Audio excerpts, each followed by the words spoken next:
penultimate reader. Yes! That is fabulous. This reader is the very definition of a regular. He's been on a whole bunch. Always a pleasure having him back on. Please welcome the absolutely amazing, sweet Gwendolyn!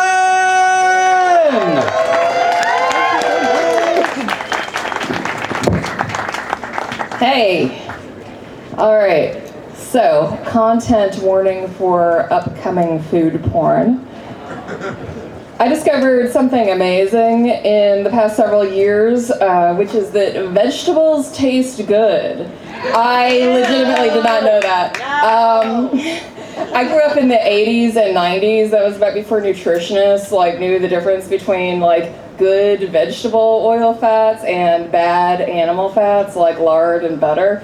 And so they pretty much just had this whole fat-free craze in the 80s and 90s. So if you grew up as a kid in that time, odds are, and certainly if you had a conscientious suburban mom doing, the right things a mom should do for your nutritional well-being, you grew up eating steamed vegetables, literally steamed green beans, steamed broccoli, that sort of thing. It was very bland, it was very unappealing.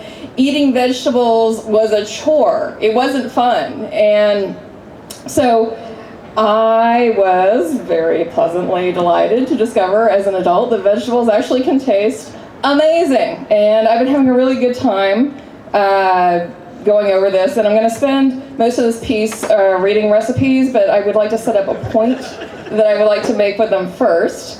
The long-winded but extremely precise way of describing what I am as a eater is that I am a vegetable-heavy pescatarian who never officially gave up meat. So many of my meals can contain no animal products at all, and while this fits in very well with my ethical, political, and personal health views, I'd like to mention, just as food for thought for anyone that might be considering changing their diet, that the reason my body allows me to so successfully eat in a manner that works for my brain is that I just followed my stomach in eating food that I really love.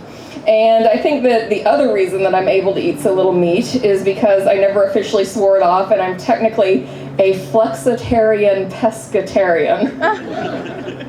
I know that if I had ever said, from this day forward, I will never eat meat again, I would have spent the entire rest of my life going, oh my God, I can't believe I can't eat bacon. I mean, every day for the rest of my life, But because I can eat bacon, I spend exactly 0 time thinking about it, and then I just eat it 3 times a year when it happens to come along.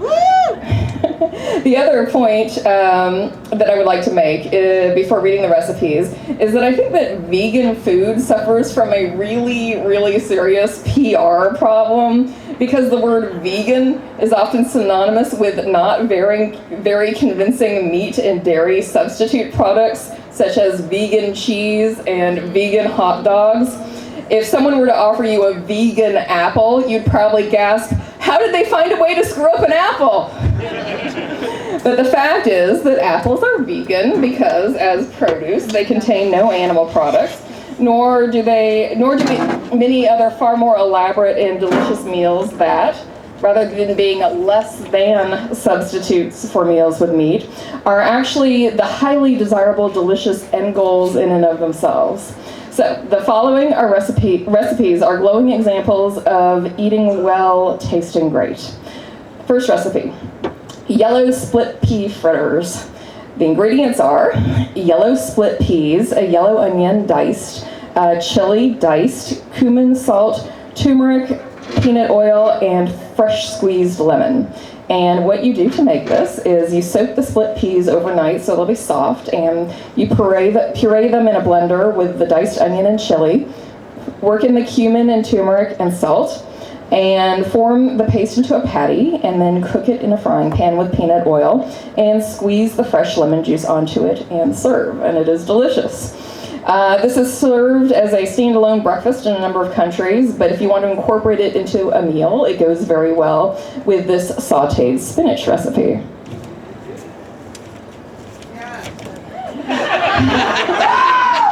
You will need baby spinach, 1 clove of garlic, garlic powder, salt, lemon, and olive oil.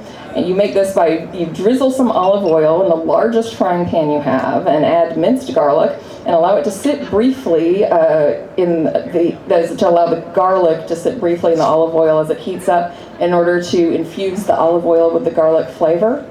Add as much spinach as you can fit into the pan and allow it to wilt.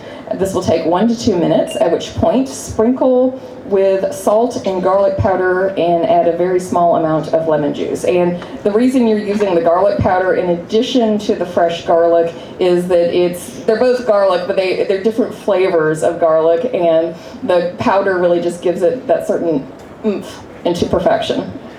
So, next up, coconut red lentil dal. The ingredients are olive oil, red lentils, yellow onion diced, garlic, ginger, curry powder, I use vindaloo curry powder, turmeric, salt, and coconut milk and water. What you do is you drizzle the olive oil in the bottom of a pot and add the onions, garlic, and grated ginger and cook until translucent. Then you add the lentils, water, coconut milk, seasoning, and simmer for roughly 30 minutes. Give these recipes. Yeah, by the way, I did post, I'm posting them in the discussion section of this event page, but Ralphie needs to approve my post so you can read it. So. But almost all of these will be there. So this is the red lentils 2.0 version. So what you do is you do everything I just said, but to make it into a different, but possibly even more amazing dish. I think the original's really good too. What you do is you, in addition to that, you also put in lemon, spinach, and optionally large shrimp, and it is mind-blowing. The next one is a full meal. It's my balsamic tuna, spinach, and garlic bread meal. And the ingredients are an ahi tuna fillet, olive oil, spinach, garlic, butter, balsamic vinegar, salt, and bread. And what you do is you're going to drizzle some olive oil in a pan and add the diced garlic in it as the oil heats up to infuse the flavor.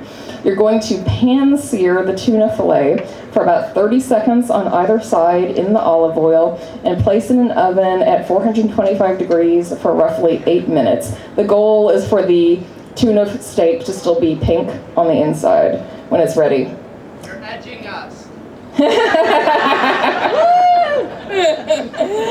Add the spinach to the olive oil that you already have the garlic in, and wilt the spinach. For this, do not use the garlic powder because we are about to do something far more amazing with it.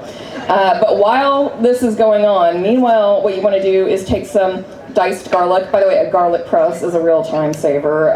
But put some diced garlic in some butter and just spread it on some bread. I mean, just sandwich bread is fine. You can go fancy, but you don't have to. And just put it in an oven for about 6 or 7 minutes to toast it. So while all this is going on, as the food is close to being ready, take some butter, put it in a small saucepan, and melt it, but don't just melt it. Leave it in there until it starts to turn a golden brown.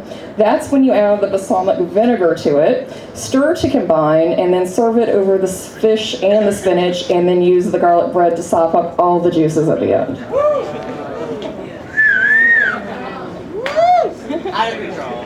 All right, I got one more. I'm going to finish you off on a sweet note.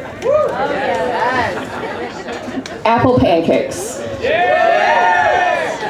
Okay, your ingredients are flour, baking powder, cinnamon, sugar, salt, butter, egg, vanilla extract, milk, apples, and brown sugar.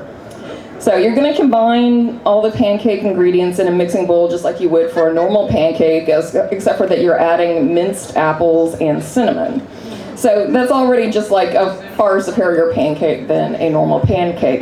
But the real kicker is the topping I'm about to walk you through making. And what you do is you take an entire apple and you dice it into tiny, tiny pieces. You put it in a frying pan with a small amount of butter, brown sugar, cinnamon, and water, and you let it simmer for 10 to 15 minutes, and you'll have an amazing hot fruit apple glaze to go on top of your pancakes, which tastes great both with and without maple syrup. The first 3 recipes contain no animal products, which means that they are also vegan. The recipes for the shrimp and tuna are pescatarian, and the pancakes are vegetarian. You can eat whatever you want, but please just know that you don't need to eat fake meat to be a vegetarian or a vegan, because vegetables are fucking amazing. Thank you.